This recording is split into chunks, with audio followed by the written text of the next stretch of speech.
Merhaba arkadaşlar, Aksu Şömine ailesine hoş geldiniz. Ben Furkan. Bugün sizlere yerli üretim olan elektrikli hazneyi tanıtacağım.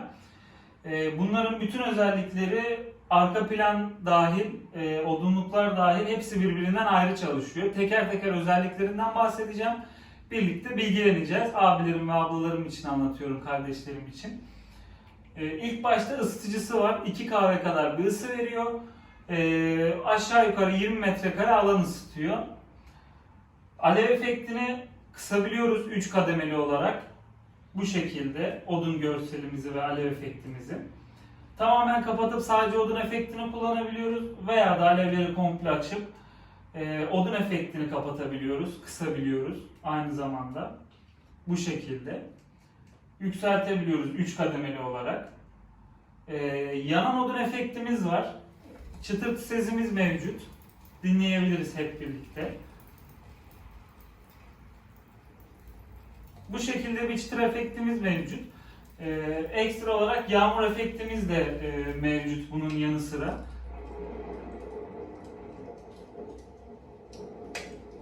Yağmur efektimiz de bu şekilde. Müziklerimiz var. Relax. Bu şekilde. Onun yanı sıra piyano efektimiz var. Müzikler arasında. 5 farklı müzik seçeneğimiz var. Klasik, caz, blues gibi. Bunları videonun içine daha detaylı görebileceksiniz. Ayrıca sesini yükseltebiliyoruz.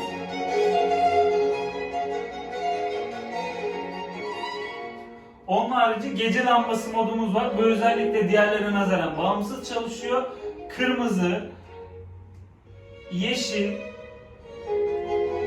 beyaz, mavi ve açık mavi olarak 5 renkli gece lambası modu mevcut. Uyku modumuz var. 30, 60, 90, 120 gibi. Uyuduğumuz zaman, uyuyacağımız zaman zamanı ayarlıyoruz ve kendi kendine elektrikli haznemiz kapanıyor bu şekilde. Onun harici 6 farklı dil seçeneğimiz var.